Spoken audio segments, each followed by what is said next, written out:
पूर्णात् पूर्णमुदच्यते पूर्णस्य पूर्णमादाय पूर्णमेवावशिष्यते। નમસ્કાર વિદ્યાર્થી મિત્રો, આપ સૌનું સ્વાગત છે. આજે આપણે MHI 02 આધુનિક વિશ્વના ઇતિહાસમાં અભ્યાસ કરીશું.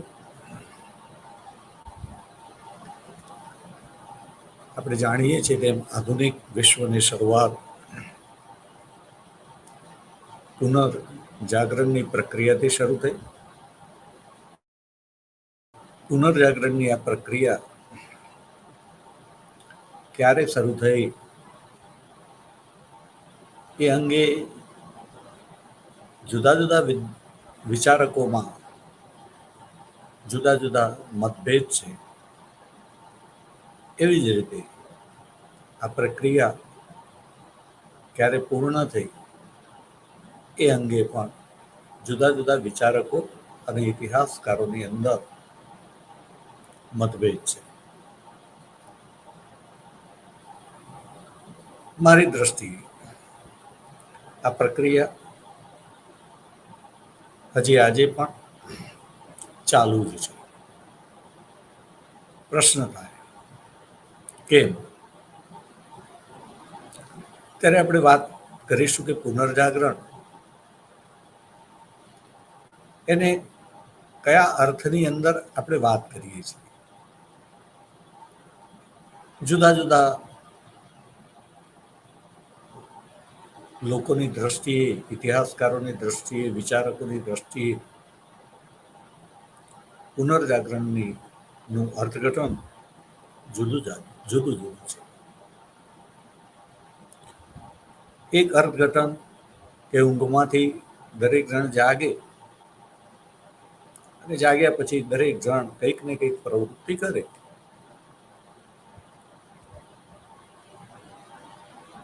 અને એ પ્રવૃત્તિને તમે જાગરણ કહો કે જાગ્યા પછીની તમારી પ્રવૃત્તિ. ઊંઘતા હતા ત્યારે તમે અકર્મણ્ય હતા અને જાગ્યા પછી કર્મણ્ય અવસ્થાની અંદર તમે કર્મ કરો છો, કંઈક કરો છો, જાગ્યા છો, પેલામાં નિંદ્રાદેવ છો, કંઈ કરતા નથી. પણ આપણા માટે પુનર્જાગરણનો મહત્વનો અર્થ એ છે કે અત્યાર સુધી જે કંઈ કરતા હતા એ સમજ્યા વગર કરતા હતા અને હવે એવી જાગૃતિ આવી છે, આપણામાં સમજણ આવી છે. જાગૃતિ આવી એટલે કે સમજણ આવી, ચેતના પ્રગટવી અને માટે જે કંઈ વર્તન કરવામાં આવે છે તે સમજી વિચારીને સમયને અનુરૂપ સમયની માગ પ્રમાણે વર્તન કરવામાં આવે ત્યારે તમે એક જાગૃત વ્યક્તિ તરીકે વર્તન કરો છો તો એવું કહેવાય. આ પુનર્જાગરણનો કાળ એટલા માટે મહત્વનો છે કે પહેલાના સમયની અંદર વ્યક્તિ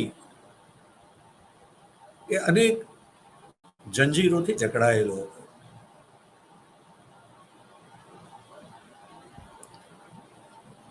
સમાજની અંદર ખાસ કરીને ધર્મનું અને ધર્મના જે વાહકો હતા, ધર્મના જે પ્રચારકો હતા, એમનું સમાજના લોકો ઉપર, વ્યક્તિ ઉપર ખૂબ જ પ્રભુત્વ હતું.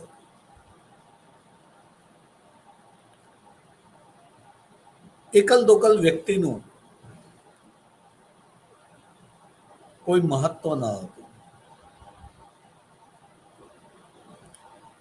સવારથી પથારીમાંથી ઉઠે, આંખ ખુલે અને પુનઃ રાત્રે સૂઈ જાય ત્યાં સુધી એના તમામ વર્તન ઉપર ધર્મ એનું નિયંત્રણ હતું. આ નિયંત્રણ જે સમયની અંદર પુનર્જાગરણ થયું એ સમયની અંદર અયોગ્ય હતું. જે લોકો નિયંત્રણ કરી રહ્યા હતા ન તો એ સમજતા હતા, જે લોકો નિયંત્રિત હતા એમને પણ ખબર ન હતી. પણ એ લોકો શુભ નિષ્ઠાથી ધર્મસત્તાના વાહકો એમને જે કંઈ કહે તે કર્યા કરતા હતા.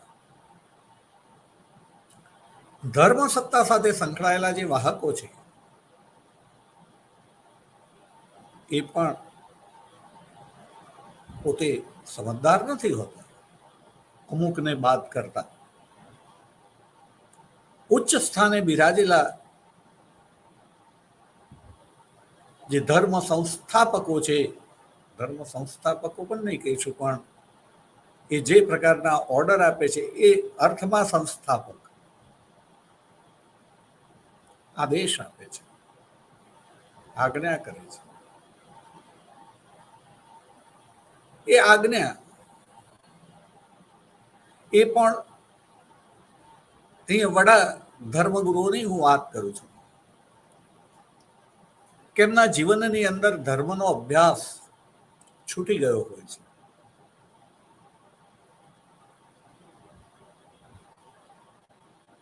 ધર્મ એ સાદગી શીખવે છે, ત્યાગ શીખવે છે, પરંતુ જે ધર્મના વડાઓ હતા એ લોકો એ સાદગી અને ત્યાગ ભૂલ્યા હતા. સાદગી અને ત્યાગ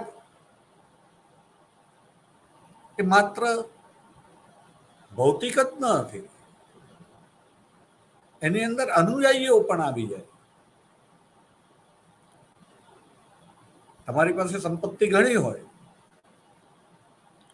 પણ તમારા અનુયાયીઓ, ફોલોઅર્સ ઓછા હોય,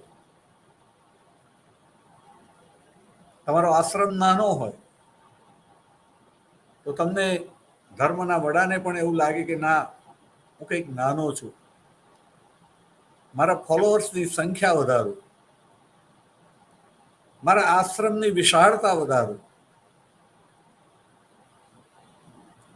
અને એ જે વૈભવ થયો આશ્રમ વાસીઓનો, આશ્રમના વિસ્તારનો વૈભવ, એને પણ આપણે એમ કહીશું કે સાદગીનો ત્યાગ કહીએ. એને વૈભવમાં એ આડોટવા લાગે કહેવાય.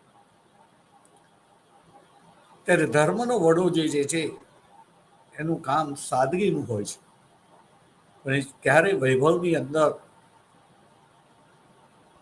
વૈભવના વંટોળની અંદર પ્રવેશી જાય છે એને ખબર જ નથી રહેતી. વંટોળ કરતા પણ સારું વમળ કહીશું, શબ્દ વાપરીશ. વૈભવના વમળમાં એને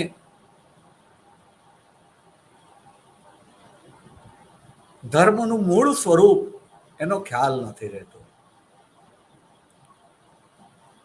એ પોતે જ એ વૈભવ વધારવાની જે કંઈ રિક્વાયરમેન્ટ કહેવાય એ પ્રવૃત્તિની અંદર એવો વ્યસ્ત થઈ જાય, એમાં થાક લાગે, થાકની પરિણામે આરામ કરવા જાય, આરામની અંદર વિલાસ આવે, એને પોતાને જ ખબર ન રહે. એ ફક્ત વૈભવની રિક્વાયરમેન્ટને ધ્યાનમાં રાખીને પોતાના અનુયાયીઓને પણ, કે જે લોકો પણ સાદગી માટે આવેલા છે, ત્યાગ માટે આવેલા છે. પરંતુ એમને એવી રીતે કામ સોંપે કે એ લોકો પણ ન ધર્મનો અભ્યાસ કરી શકે, નથી વડા ધર્મગુરુ અભ્યાસ કરતા ધર્મનો સાચો, એના નીતિ નિયમ પ્રમાણે જીવી શકતા, કે નથી બીજાને જીવવા દેતા. પેલા લોકોની પણ જાણે કે એક નોકરી થઈ ગઈ હોય એવું એમનું જીવન હોય, અને વડા ધર્મગુરુના આદેશોનું વહન કરવાનું હોય એમને, એમના વાહકો બની જાય. એમને પણ ખ્યાલ ના રહે કે પોતે શું કરી રહ્યા છીએ, કારણ કે એમણે જે અભ્યાસ કરવો જોઈએ એ અભ્યાસ એ કરી નથી શકતા હોતા. એમના રોજબરોજના દૈનિક જે જીવનના જે કાર્યક્રમો થઈ ગયા છે, મેં કહ્યું તે ખાસ કરીને આશ્રમનો વિસ્તાર કરવો, અનુયાયીઓમાં વધારો કરવો, અનુયાયીઓની જરૂરિયાતો પૂર્ણ કરવા માટે દોડી કરવી, અને એક કુટુંબ જેમ પોતાની જરૂરિયાતો પૂર્ણ કરવા માટે જે કરવું જોઈએ એ કરવાને બદલે ન કરવું જોઈએ એવું પણ કરે, તેવું જ અહીંયા થઈ રહ્યું. ભાન ભૂલેલા હતા બધા લોકો, અને એ લોકોના સાદગીના ત્યાગને પરિણામે વૈભવ વિલાસમાં એ ભાન ભૂલીને પહોંચી ગયા હતા, પરંતુ એની તકલીફ સામાન્ય માણસને પડતી હતી. એની અંદર જે કેટલાક લોકો જે છે એમને સમજ આવી કે સમજની અંદર એમને એમ થયું કે માણસની પ્રગતિનો આધાર એની સ્વતંત્રતા છે, અને માટે વ્યક્તિનો જન્મ ગમે તે જગ્યાએ થયો હોય, ગમે તે સ્થિતિમાં થયો હોય, પણ જો વ્યક્તિ પોતાની એ સ્થિતિને બદલવા માંગતો હોય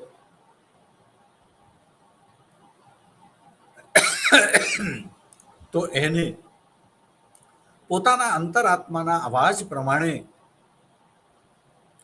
જીવવાનો અધિકાર મળવો જોઈએ, અને એ અધિકાર મળે તો સમાજના મોટાભાગના લોકો સુખી થઈ જાય. અહીંયા જે વિચારકો હતા એમના વિચારના કેન્દ્ર બિંદુની અંદર મુખ્ય વાત એ જ હતી કે શા માટે થોડા લોકો સુખી અને બાકીના લોકો દુઃખી. અહીંયા આવું વિચારનારા પણ એક ભૂલ કરતા હતા મારી દ્રષ્ટિએ. હું ખોટો હોઈ શકું તમારી દ્રષ્ટિએ. યાદ રાખજો, મેં જે વ્યાખ્યાનની શરૂઆતમાં શ્લોક બોલ્યો, પૂર્ણ એક જ વ્યક્તિ છે, બાકીના બધા જ અપૂર્ણ છે. અને છતાં જ્યારે વર્તન કરે ત્યારે દરેકને જે લાગે છે કે હું જે કરું છું તે સાચું છે, સારું છે, એનાથી મારું ભલું થશે, એનાથી મારા પડોશીનું ભલું થશે, માટે એ વર્તન કરતા હોય છે. મોટે ભાગે ભલું જ વર્તન કરતા હોય છે, સિવાય કે કોઈક એવી પરિસ્થિતિની અંદર એની મજબૂરી હોય, મર્યાદા હોય, એ વાત જુદી છે. પણ એનું અંતરાત્મા એ સારું જ કરવા માંગતો હોય છે. પરંતુ છતાં અહીંયા આગળ વધવું એ પહેલા મારે તમને એક બાબતે સાવધ કરવા છે કે જગત એટલું વિશાળ છે, એની અંદર એટલું બધું વૈવિધ્ય છે કે જગતને સમજવું એક જન્મની અંદર સમજવું, 100 વર્ષની અંદર સમજવું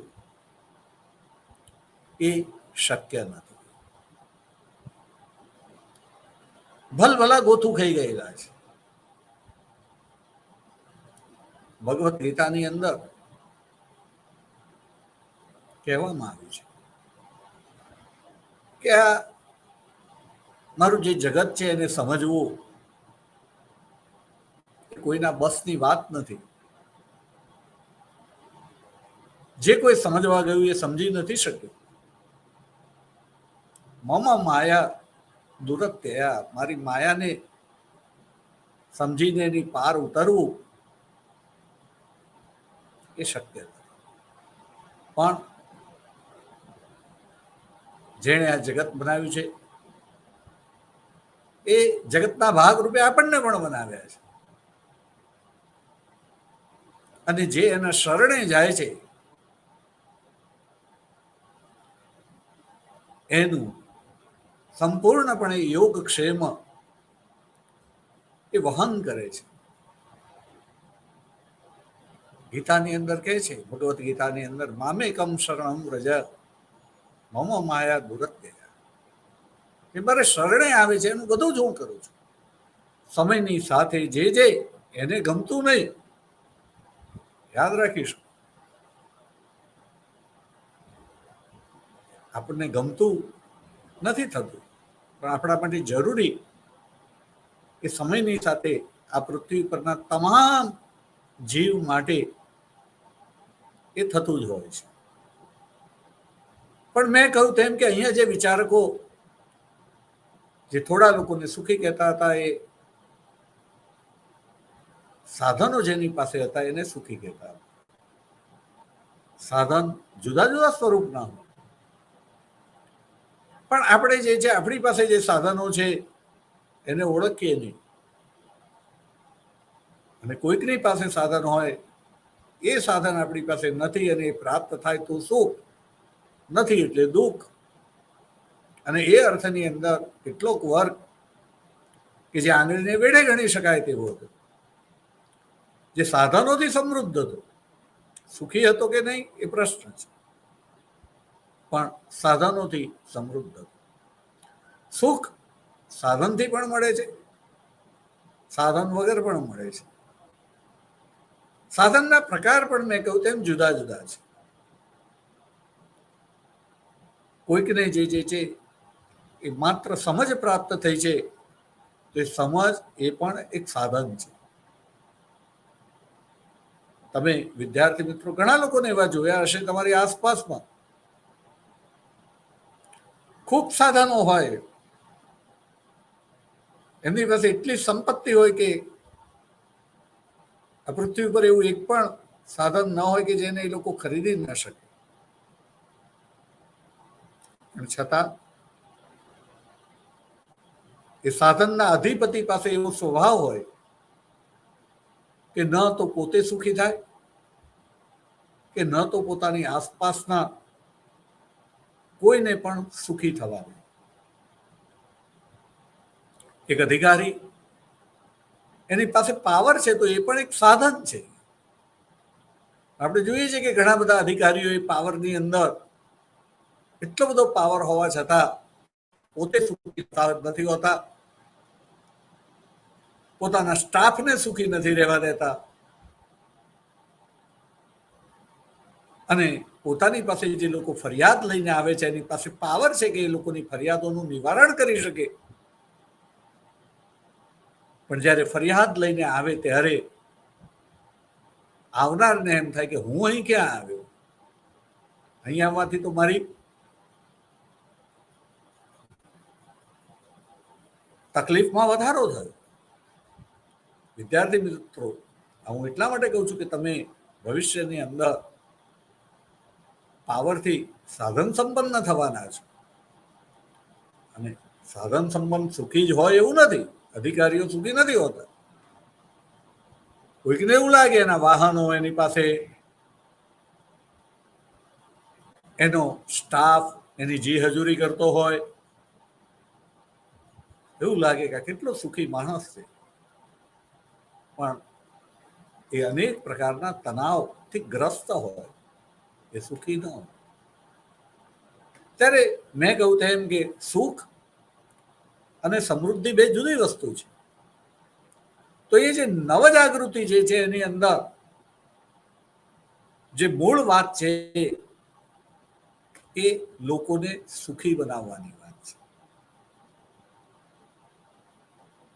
બેકગ્રાઉન્ડની અંદર સુખી બનાવવાની વાત છે, પણ ફ્રન્ટ ગ્રાઉન્ડની અંદર વ્યક્તિને સાધન સંપન્ન બનાવવાની વાત છે.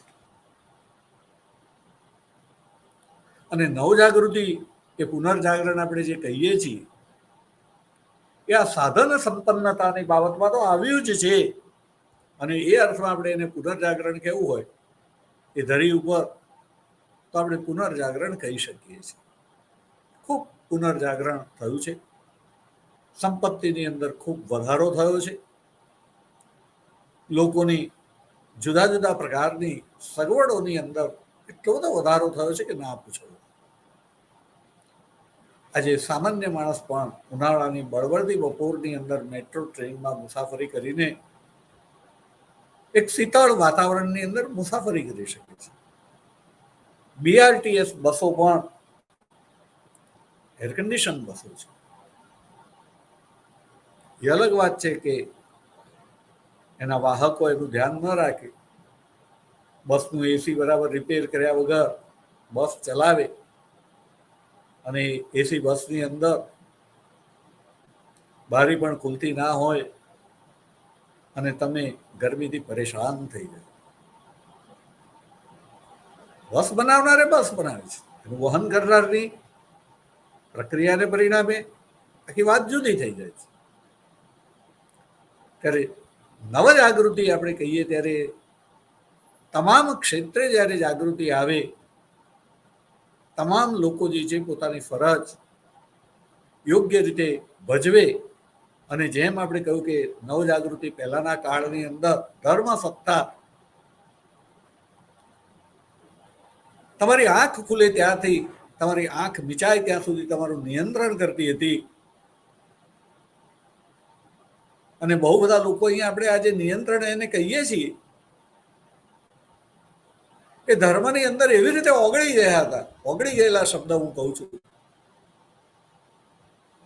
કે એમને લાગતું જ ન હતું કે કોઈ આપણા ઉપર નિયંત્રણ કરે છે. એમને નિયંત્રણ મંજૂર હતું, સ્વીકાર્ય હતું. આ તો સ્વીકાર્ય કોને ન હતું કે જે કેટલાકને એવી ખબર પડી કે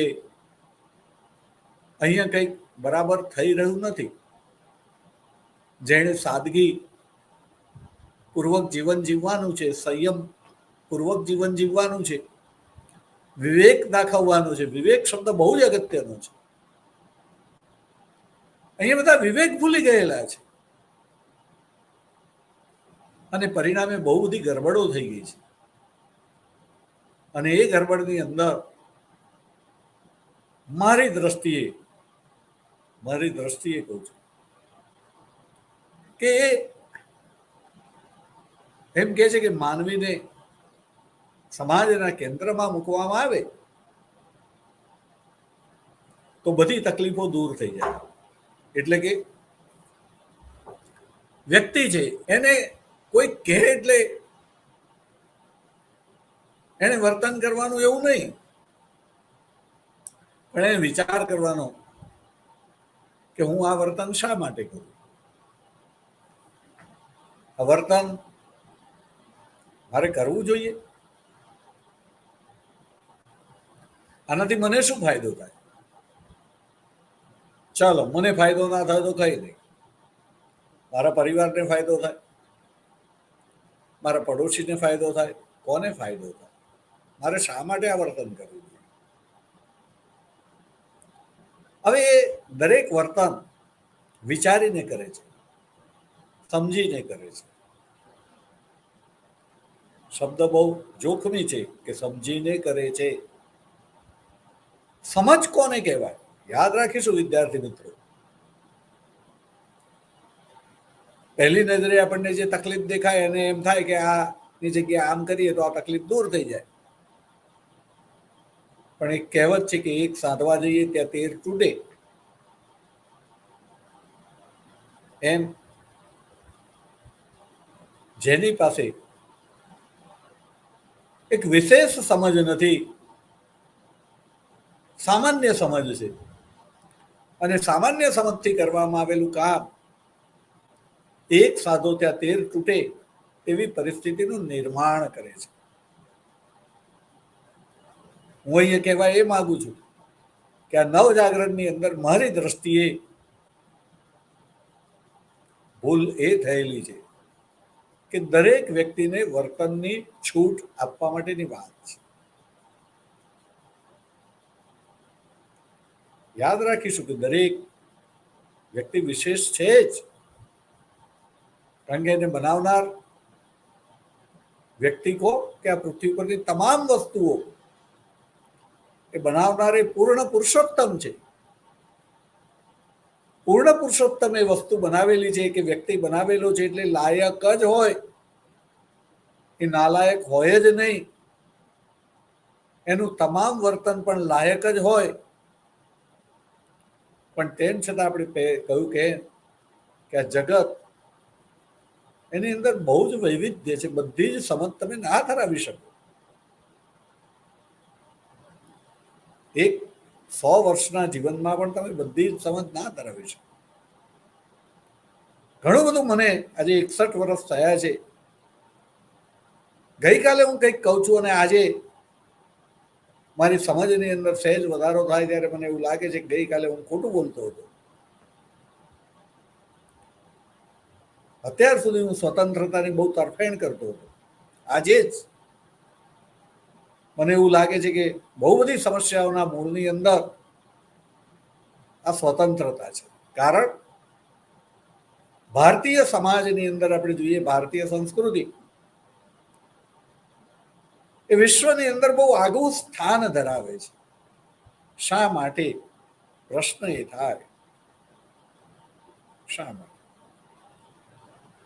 તો એ સંસ્કૃતિ જે છે એની અંદર પણ બંધનો હતા અને દરેક વ્યક્તિ એને પોતાને એની જાતિ, જ્ઞાતિ, પ્રદેશ પ્રમાણે એને ધંધા રોજગાર કરવા પડતા હતા. એ સ્વતંત્ર ન હતો. સોનીના દીકરાને લુહાર થવું હોય અને લુહારના દીકરાને સોની થવું હોય પણ નતો થઈ શકતો.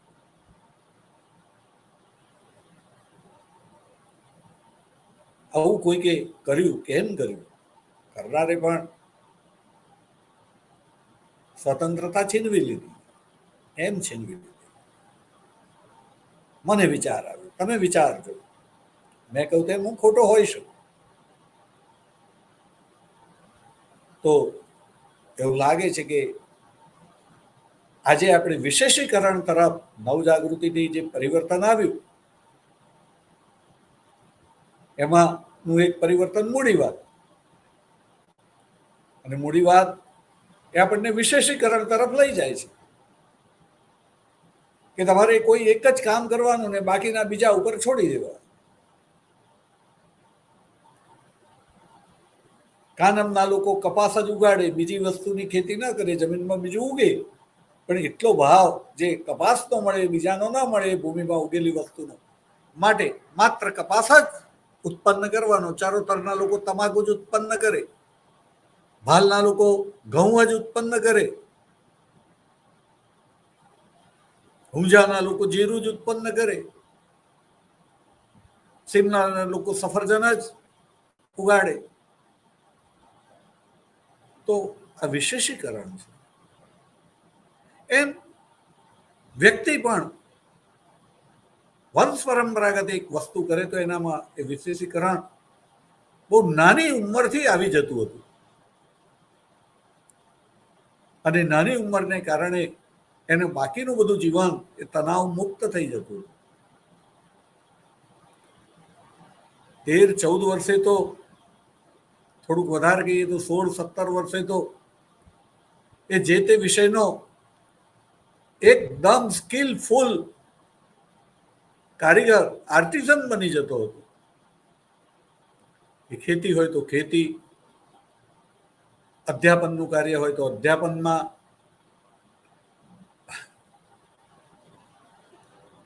એ એવો માસ્ટર થઈ જતો હતો સાચા અર્થમાં માસ્ટર કહેવાય. જે માસ્ટર કી બહુ બધા તાળા ખોલી નાખે, એમ એની પાસે એ ઉંમરમાં જ એટલું બધું એના વિષયનું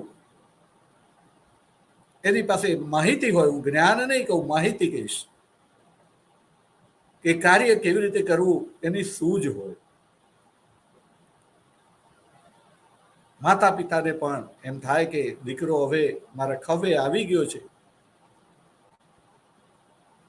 મારા જોડાની અંદર હવે પગ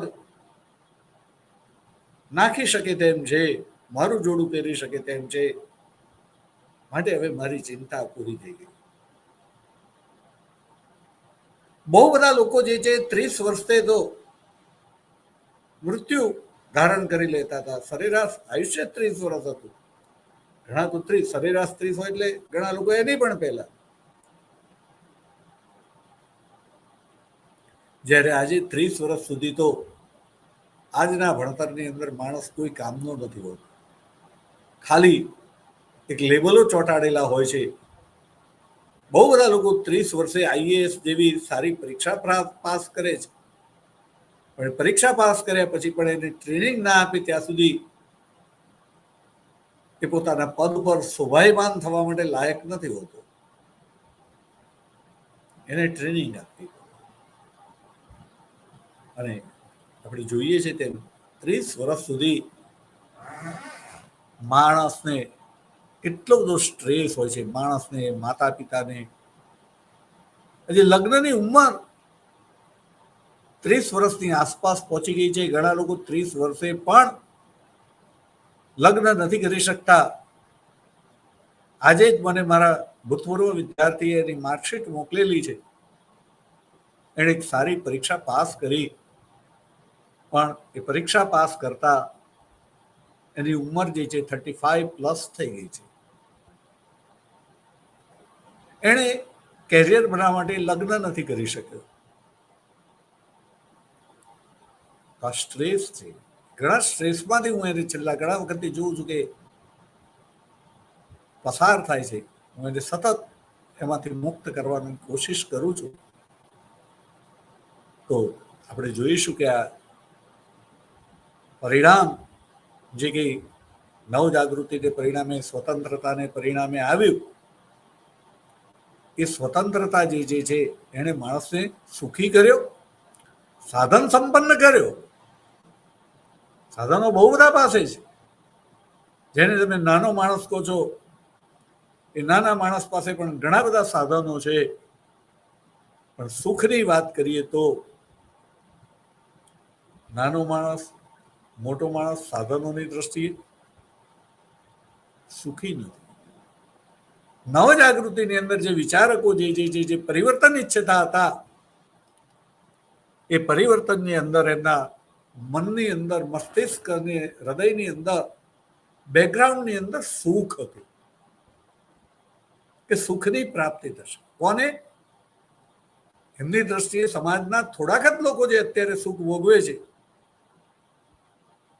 એ બહુ જ બધા લોકોને એ સુખ હવે પ્રાપ્ત થશે. પણ એ જ્યારે બોલે છે ત્યારે એમની નજર સમક્ષ શરૂઆતમાં સાધનો છે, એમને ધ્યાન નથી. અને એટલા જ માટે એમણે જે વિકાસ કર્યો, નવજાગૃતિથી જે કંઈ થયું, એણે સાધનોની અંદર વધારો કર્યો છે. એમાં પણ શહેરની અંદર રહેતા લોકો જે છે એમને બહુ બધા જીવન જીવવાના સાધનો પ્રાપ્ત થયા છે. અને છતાં એટલા બધા શોધાયા છે કે બહુ જ બધા પ્રાપ્ત કરવાના બાકી પણ છે. અને પ્રાપ્તિની અંદર એવો વમળમાં ઘૂસી ગયેલો છે કે એની પાસે ગમે તેટલા પૈસા હોય તો પણ એને ઓછા પડે છે. એટલે પૈસાવાળા લોકો પણ તમે એની પાસે બેસો તો એવું લાગે કે નાના માણસ સુખી છે અને આ સાધન સંપન્ન જે છે સુખી નથી. એટલે આ સ્વતંત્રતા જે છે એ શું કરે છે? પહેલી નજરે તમને વર્તનની સ્વતંત્રતા મળે છે. એના લીધે કેટલાક લોકો એવા નવા નવા આવિષ્કારો કરે છે કે જેને પરિણામે દુનિયા એક નવી દિશાની અંદર ગતિ કરે છે. કોઈ ડીઝલ એન્જિનની શોધ કરે છે, કોઈ ગુરુત્વાકર્ષણના નિયમો શોધે છે, કોઈ શરીર વિજ્ઞાનની વાત કરે છે.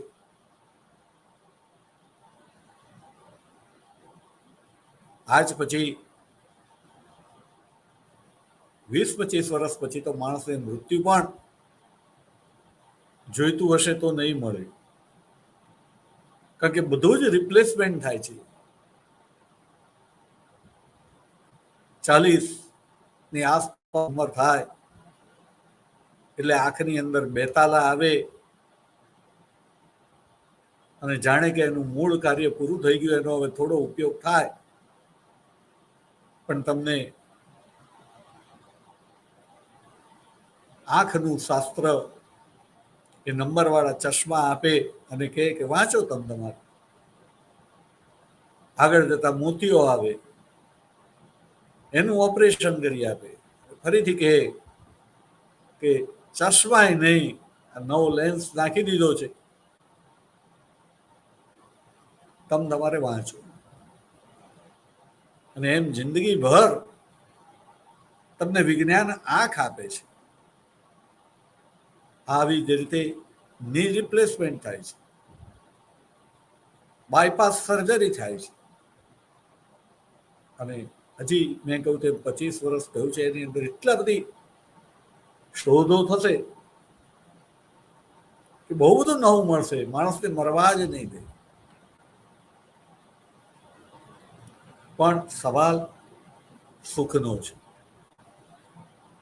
નવ જાગૃતિ કહીએ છીએ. જાગૃતિ એટલે સમજ, અને સમજ હોય ત્યાં સુખ એની જાતે જ પ્રગટ થાય, સ્વયંભૂ પ્રગટ થાય.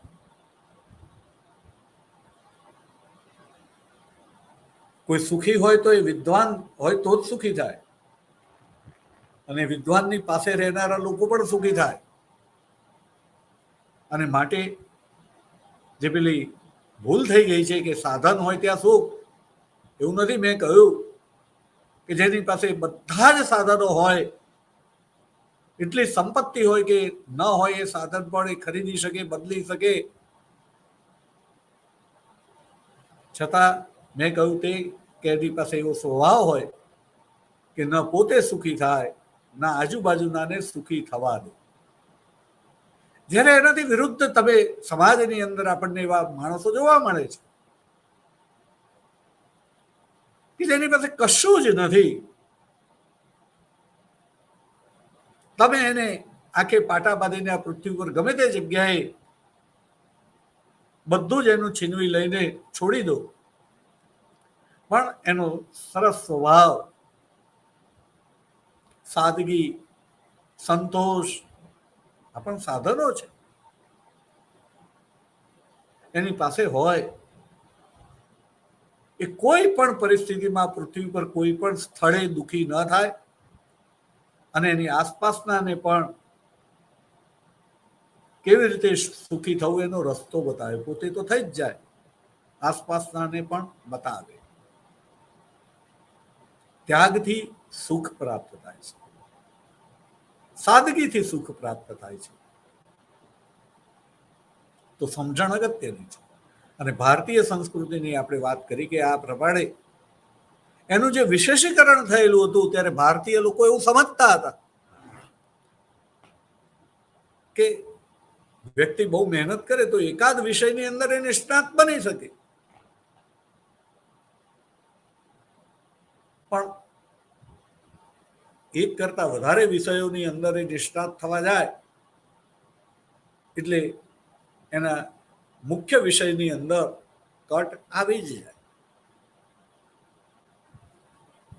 અને પરિણામે દરેક જણે કોઈ એક જ કાર્ય કરવું જોઈએ જે વિશેષીકરણની અત્યારનો સમય સાર્થક કરે છે, સમયની માંગ છે કે ભાઈ ડાક્ટર, તો ડાક્ટર એટલે પહેલાના જે વૈદ હતા એ નાડી પકડીને આખા શરીરની અંદરનો કોઈ પણ રોગ પારખતા હતા. એવું નહીં, એ આંખનો ડોક્ટર છે તો આંખની અંદર પણ કેટલા બધા વિભાગ, કોઈ રેટિના સ્પેશિયાલિસ્ટ છે, કોઈ કોર્નિયા સ્પેશિયાલિસ્ટ છે, જુદા જુદા. એ આંખના કોઈ એક જ ભાગનું કામ કરે છે, બધું કામ નથી કરતા. દાંતના ડોક્ટર હોય તો વાંકા ચૂકા દાંતના સ્પેશિયાલિસ્ટ, બીજું કઈ ના કરે. વાંકા ચૂકા દાંત હોય તો જ જવાનું એમની પાસે. તો આ સ્પેશિયલાઇઝેશન છે. આવી જ રીતે પહેલાના સમયની અંદર ભારતીય સમાજની અંદર જુદા જુદા લોકો જે છે કોઈ એક જ કામ કરતા હતા અને એને પરિણામે એમનું એક ક્ષેત્રની અંદર વિશેષીકરણ વધારે સારી રીતે થતું હતું. અને એની અંદર પણ પાછા કેટલાક લોકો વિશેષમાં પણ વિશેષ, જેમ આપણે વીઆઈપીની અંદર પણ કહીએ વીવીઆઈપી, એ પ્રમાણે કાર્ય થતું હતું. અને પરિણામે એ સંસ્કૃતિની અંદર જે લોકો આવી રીતે વિશેષ સ્થાન પ્રાપ્ત કરતા હતા એને આપણે વડીલો કહેતા હતા. અને ભારતીય સંસ્કૃતિ એટલે વડીલોનું કયું કરવાનું, પૂછવાનું નહીં કે ભાઈ મને પ્રમાણ આપો. એ કે આ ઝેર છે, નહીં પીવાનું એટલે નહીં પીવાનું. પછી આપણે કહીએ કે મને કેવી રીતે ખબર પડે કે આ ઝેર છે? હું પીવું ને મને કંઈક થાય તો મને ખબર પડે. તો ભાઈ પી ને મરી જા.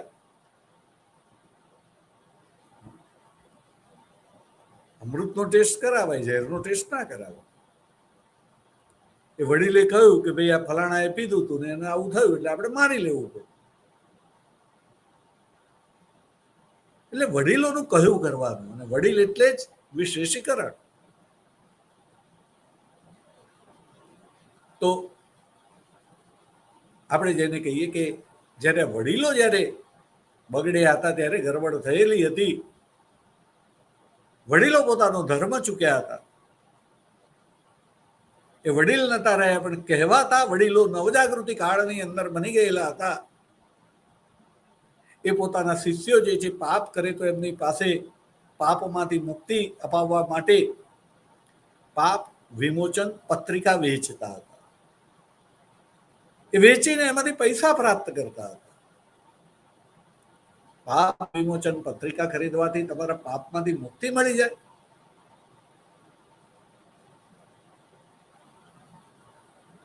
ત્યારે આવી ઘણી બધી સમસ્યાઓ જે છે નવજાગૃતિ કાળની અંદર હતી. પણ એ સમયની અંદર જે વિચારકોએ જે ડિમાન્ડ કરી અને એ પ્રમાણેનો સમાજ બન્યો, એની થોડીક આપણે વાત કરી લઈએ તો વ્યક્તિને સમાજના કેન્દ્રમાં મૂક્યો, એને સ્વતંત્રતા આપવાની વાત કરી. એ સ્વતંત્રતાની આગળ જતા વકીલાત માર્ટિન લ્યુથરે કરી. ખાસ કરીને ધર્મની બાબતમાં વ્યક્તિને પોતાની રીતે ધર્મગુરુ વગર પણ ધર્મની આરાધના કરવાની છૂટ હોવી જોઈએ એવું એણે જણાવ્યું. કારણ કે જે ધર્મગુરુ હતા એ કહેવાતા ધર્મગુરુ હતા, સાચા અર્થમાં ધર્મગુરુ રહ્યા ન હતા. એવાની અંદર જે ઉપયોગિતાવાદ, તર્કવાદ, બુદ્ધિવાદ, ધર્મ નિરપેક્ષતા વગેરે વગેરે જે મૂલ્યોનો વિકાસ થયેલો હતો, એ બધાને પરિણામે ભૌગોલિક શોધખોળો પણ થઈ. કોન્સ્ટેન્ટિનોપલના પતનને પરિણામે 1453 પછી 1492ની અંદર કોલંબસે કરેલી અમેરિકાની શોધ અને 1498ની અંદર વાસ્કો ડી ગામાએ ભારતની કરેલી શોધ, બે ખૂબ જ મહત્વની શોધો. જે લોકોને અમેરિકા રૂપી નવી દુનિયાની અંદર સ્વતંત્રતા માણવા જવું હતું, એ ત્યાં સ્વતંત્રતા માણવા માટે ગયા. જે લોકોને પૈસા કમાવા હતા, અમેરિકામાં પણ પૈસા કમાવાના પણ મહેનત કરીને, ભારતની અંદર વેપાર કરી, ભારત આવ્યા, દુનિયા આખી ઉપર યુરોપિયનોએ પ્રભુત્વ સ્થાપી દીધું. એને પરિણામે જે વેપારમાંથી જે વૃદ્ધિ થઈને વેપારને પરિણામે રાજાને જે ટેક્સ મળ્યો, રાજાની જે આવક વધી, એની અંદરથી અત્યાર સુધી જૂની વ્યવસ્થા પ્રમાણે દરેક જણ, ગામની અંદર રહેલો વ્યક્તિ પોતાના ગામના ચર્ચને કંઈક ને કંઈક મહેનતના સ્વરૂપમાં કે સંપત્તિના સ્વરૂપમાં દાન આપતો હતો. એ દાનની આવકમાંથી ગામનું ચર્ચ, તાલુકામાં, તાલુકાનું જિલ્લામાં, જિલ્લાનું પ્રાંતમાં, પ્રાંતનું રાષ્ટ્રમાં અને રાષ્ટ્રના ચર્ચમાંથી પૈસો જે છે રોમના મુખ્ય ચર્ચની અંદર એ પૈસો જતો હતો. અને એ રોમન ચર્ચનો વડો, એ સમગ્ર ખ્રિસ્તી સમાજનો, રોમન સામ્રાજ્યનો એ વડો હતો, પોપ હતો. અને પોપની સત્તા જે લોકોએ પણ ખ્રિસ્તી ધર્મનો સ્વીકાર કરેલો હતો એ તમામ ઉપર એની સત્તા ચાલતી હતી, રાજા ઉપર પણ ચાલતી હતી. પરંતુ એ પૈસા જે છે પોપને શા માટે આપવામાં આવતા હતા?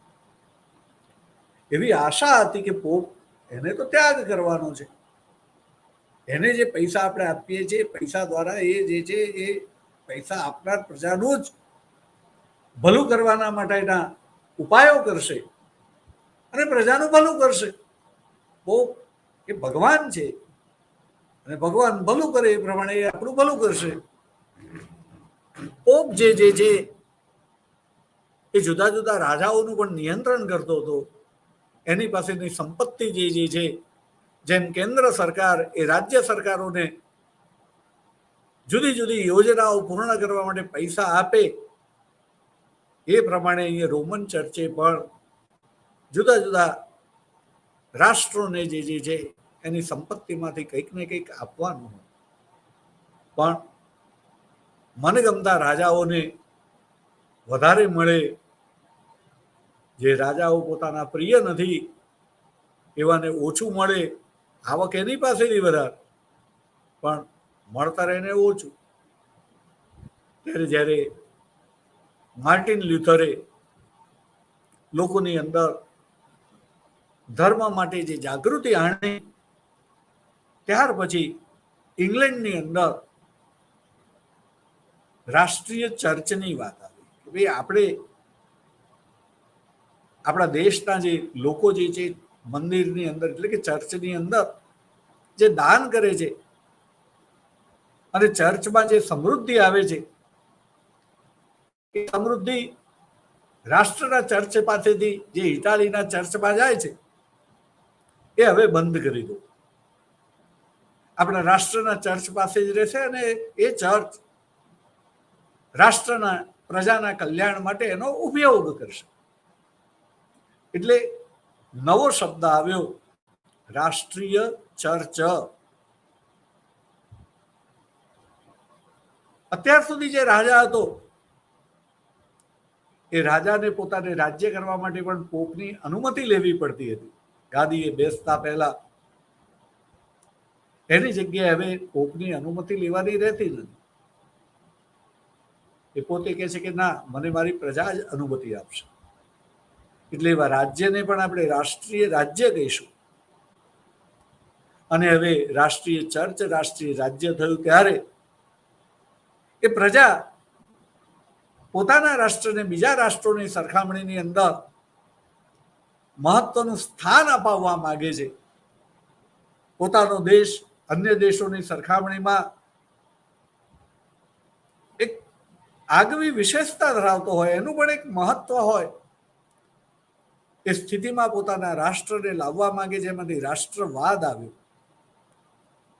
તો વિદ્યાર્થી મિત્રો, આપણે આ યાદ રાખવાનું છે કે રાષ્ટ્રીય ચર્ચ, રાષ્ટ્રીય રાજ્ય, રાષ્ટ્રવાદ, આ બધા કે જે પોપની જે સત્તા હતી, જે આંતરરાષ્ટ્રીય સત્તા હતી, અથવા તો એ પોપનું આધિપત્યને, એ વાદને આપણે આંતરરાષ્ટ્રીય વાદ કહીએ, એની અંદરથી રાષ્ટ્રવાદનો ઉદય થયો. આ રાષ્ટ્રવાદના ઉદયની અંદર વેપારીઓનું, ઉદ્યોગપતિઓનું ખૂબ મહત્વ હતું. નવજાગૃતિના વિચારોનું મહત્વ હતું કે જેણે વિજ્ઞાનની જુદી જુદી શોધો કરી, લોકોની માન્યતાઓ બદલી નાખી. મૃત્યુ પછીની દુનિયા એટલે કે પરલોકમાં જીવવાને બદલે આ લોકમાં જીવવાની વાત આવી. પાપ પુણ્ય જેવી કોઈ ચીજ જ નથી. તમે જે કર્મ કરો છો એ સમજીને કરો છો અને એનું મહેનતપૂર્વક કરેલા કર્મનું તમને ફળ પ્રાપ્ત થાય છે, આવક પ્રાપ્ત થાય છે, એમાંથી તમે સાધનો ખરીદી શકો છો અને સાધનોનો સમજણપૂર્વક ઉપયોગ કરવાથી તમને સુખ પ્રાપ્ત થાય છે. આવી માન્યતા, સમજ વગેરે વગેરે પ્રાપ્ત થયું. અને રાજાને જે કર વધારે પ્રાપ્ત થયો એટલે રાજાને પણ હવે પોપ પાસેથી પૈસાની જરૂરિયાત ન રહી. પૂરતું રાજા પોપને પૈસા આપવા માટે શક્તિમાન બન્યો. પણ રાજા કહે છે કે ના, આ રાષ્ટ્રના પૈસા છે, મારી પ્રજાના પૈસા છે, એ પ્રજા રાષ્ટ્રીય ચર્ચમાં રહેશે. જો અહીંયા આપણે બરાબર ધ્યાન રાખવાનું છે વિદ્યાર્થી મિત્રો, ધર્મ જે છે એનો કોઈએ વિરોધ નથી કર્યો ક્યારે પણ ધર્મમાં પેસી અને જેમ ભારતની અંદર આપણે કહીએ છીએ કે દયાનંદ સરસ્વતી, એ પણ એમના સમયની અંદર જોવે છે કે ધર્મ એના ઉપર ધૂળ જે છે બાજેલી છે અને પરિણામે ધર્મનું શુદ્ધ સ્વરૂપ જેમ અરીસા ઉપર ધૂળ બાજે અને આપણને આપણું પ્રતિબિંબ ન દેખાય, ત્યારે અરીસો જે છે ફોડી નાખવાનો કે નવો નાખવાની જરૂર નથી હોતી, પણ એ અરીસા ઉપર રહેલી ધૂળને સાફ કરવાની જરૂરિયાત હોય છે. અને એટલા માટે જે છે સાફ કરવા માટે દયાનંદ સરસ્વતી કહે છે કે હાલ તમને જે લોકો કંઈક કહે છે અથવા તો ધર્મ કે ધર્મના વાહકો કહે છે એમ કરવાને બદલે તમે વેદ શું કહે છે, વેદ તરફ પાછા વળો, ગો બેક ટુ વેદાસ એવું કહે છે. અને એ જ રીતે અહીંયા પણ લોકો જે છે એ પ્રાચીન ગ્રીક અને લેટિન ધર્મગ્રંથોનો અભ્યાસ કરવા લાગ્યા હતા, જેણે નવી દ્રષ્ટિ આપી હતી અને દ્રષ્ટિ પ્રમાણે વર્તન કરતા હતા. પરંતુ આપણે જોઈએ છીએ કે સ્વતંત્રતા એક બાજુ ખૂબ સારી છે, સાથે સાથે સ્વતંત્રતા એની જે કિનારો જે છે એટલો બધો એની ધાર, કિનારો એટલે કે ધાર, કિનાર એટલી બધી પાતળી છે કે ક્યારે તમે લપસી જાઓ અને સ્વતંત્રતામાંથી સ્વચ્છંદતામાં તમે લપસી જાઓ એ તમને ખ્યાલ નથી હોતો. અને સ્વચ્છંદ વર્તન એ સ્વતંત્ર વર્તન નથી, એ આપણે ધ્યાન રાખીશું. સ્વતંત્રતા અને સ્વચ્છંદતાનો ભેદ એ સામાન્ય માણસને સમજાતો નથી હોતો. એ જ્યારે સ્વતંત્રતાની વાત કરે છે ત્યારે હકની જ વાત કરે છે, ફરજ ભૂલી જાય છે. અને ફરજ ભૂલી જાય છે ત્યારે એ જે છાસ વલોવીને જે નવનીત કાઢે છે, ત્યારે એ નવનીત કોને આપવું, કેટલું આપવું એ બહુ અગત્યનું છે. આપણે અણુશક્તિ અને પરમાણુ શક્તિની શોધો કરી, એ શોધોને પરિણામે આપણા ઘણા બધા જે પ્રોજેક્ટ્સ ચાલે છે, પણ સાથે સાથે અણુ બોમ્બ અને પરમાણુ બોમ્બ બનેલા છે. એ પરમાણુ બોમ્બ એને પરિણામે આપણે જોયું કે જાપાનની અંદર બીજા વિશ્વયુદ્ધના અંતે હિરોશીમા અને નાગાસાકીની જે દશા થઈ, આવું જ અત્યારે ઘણા દેશો પાસે છે એવું કહેવાય છે. મને ખબર નથી, પણ કહેવાતા સ્ત્રોતો ઉપરથી તમને કહું છું કે ઉત્તર કોરિયા એની પાસે પણ કહે છે કે બહુ બધા પરમાણુ શસ્ત્રો છે. પરમાણુ શસ્ત્રોની સાથે સાથે આપણે જોઈએ છીએ કે બાયોલોજીકલ વેપન્સ, કેમિકલ વેપન્સ, એવો એનો વિકાસ થયેલો છે, જેની થોડી થોડી ઝલક આપણને જે અત્યારે ઇઝરાયલ અને હમાસ વચ્ચેના યુદ્ધમાં જોવા મળે છે. હજી એનો ઉપયોગ સારું છે કે નિયંત્રિત છે, બરાબર થઈ નથી રહ્યો, જે સારી વસ્તુ છે. પણ થાય તો આ દુનિયાનું શું થાય, માનવ જાતનું અને બીજા પણ પ્રાણી જગતનું શું થાય તે પ્રશ્ન છે. ત્યારે આપણે જોઈએ છીએ કે એક બાજુ વિકાસ છે, અને વિકાસ જ પાછો એના બીજા પડખાને આપણે જોઈએ તો એ વિનાશ પણ આપણને બતાવે છે, ગભરાવે છે, ડરાવે છે. જે લોકોને ખબર છે એ લોકોને ડર વધારે છે. સામાન્ય માણસને એની ખબર ઓછી હોવાથી એને ડર પણ ઓછો છે, અને એ અર્થમાં સામાન્ય માણસ સુખી છે. ના સમજ એ પણ એક સાધન છે, કારણ કે જગતની રચના એમાં બહુ જ સાર છે. સંસાર અસાર નથી, સંસારમાં બહુ સાર છે. એને પામવાની કોશિશ ન કરવી, કારણ કે ભગવદ્ ગીતાની અંદર કહી દીધું તે પ્રમાણે મમ માયા દુરત્ય, મારી માયાને કોઈ પામી શક્યું નથી. ત્યારે આપણે જે છે એ બરાબર સમજવાનું છે. આપણે જોઈએ છીએ કે પાંડવો પાસે કોણ હતું? સાક્ષાત ભગવાન શ્રી કૃષ્ણ. એ શ્રી કૃષ્ણ હતા, અને છતાં શ્રી કૃષ્ણ એટલે વર્લ્ડનો બેસ્ટમાં બેસ્ટ ટીચર, અને અર્જુન એટલે વર્લ્ડનો બેસ્ટમાં બેસ્ટ શિષ્ય. બેસ્ટમાં બેસ્ટ ટીચર બેસ્ટમાં બેસ્ટ શિષ્યને ભણાવે, શ્રેષ્ઠમાં શ્રેષ્ઠ શિક્ષક શ્રેષ્ઠમાં શ્રેષ્ઠ વિદ્યાર્થીને ભણાવે, અને છતાં આપણે જોઈએ કે એના પરિણામની અંદર એના પછી દુનિયા જે છે એ સરસ જ ચાલવી જોઈએ. પણ એવું નથી કે પાંડવોને બધા રાજ કરે છે, અને આપણે એ પાંડવો પાસે રાજ આવ્યા પછી એ રાજ કેવું હતું એની મારી પાસે તો માહિતી નથી.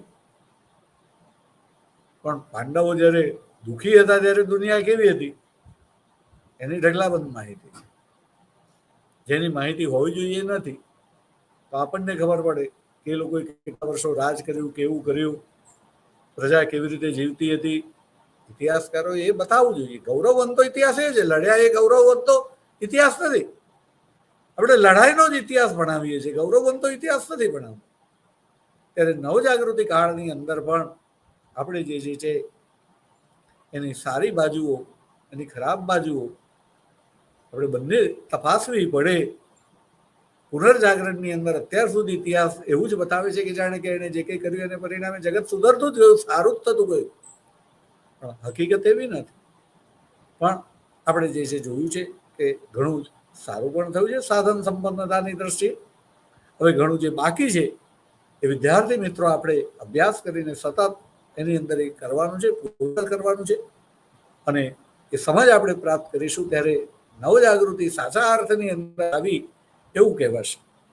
અન્યથા આપણે જોઈએ છીએ, વધારે વિગત ફરીવાર ક્યારેક મોકો મળે ત્યારે કરીશું. પણ આપણે જોઈશું કે કાળની અંદર જે કંઈ હતું એમાંથી મુક્તિ મેળવવા માટે આ બધા લક્ષણો આવ્યા, એમાંથી ધર્મ સુધારણા થઈ, ભૌગોલિક શોધખોળ થઈ, અમેરિકા જેવો દેશ શોધાયો, બધા ત્યાં આગળ ગયા. આપણે કહ્યું રાષ્ટ્રવાદ પેદા થયો, રાષ્ટ્રવાદમાંથી લોકશાહી આવી, ક્રાંતિઓ થઈ, પણ પ્રજા જે છે એને જે ભલું એનું થવું જોઈએ ન થયું. પરિણામે એમ લાગ્યું કે કાર્લ માર્ક્સ જેવાને કે ના, આ મૂડીવાદ બરાબર નથી, મૂડીવાદી અર્થવ્યવસ્થાનો નાશ થવો જોઈએ, અને એણે સામ્યવાદ આપ્યો. સામ્યવાદથી પહેલી નજરે એવું લાગ્યું કે બધાનું ભલું થઈ જશે, પણ આપણે આજની તારીખની અંદર જોઈએ છીએ કે એક પણ સામ્યવાદી દેશ એની પ્રજા મૂડીવાદી દેશ કરતા સુખી હોય એવું નથી દેખાતું. ત્યારે એમ થાય છે કે સામ્યવાદ પણ બરાબર નથી. તો આજે પુનર્જાગરણ એ ખરેખર જાગરણ છે કે બરાબર નથી? આપણે વધારે ચર્ચા જે છે ફરીવાર તક મળશે તો કરીશું. આજે આપણે અહીંયા અટકીએ છીએ, સમય થયો છે. કર ભલા ભોગા ભલા, વસુધૈવ કુટુંબકમ. ભારત માતા કી જય.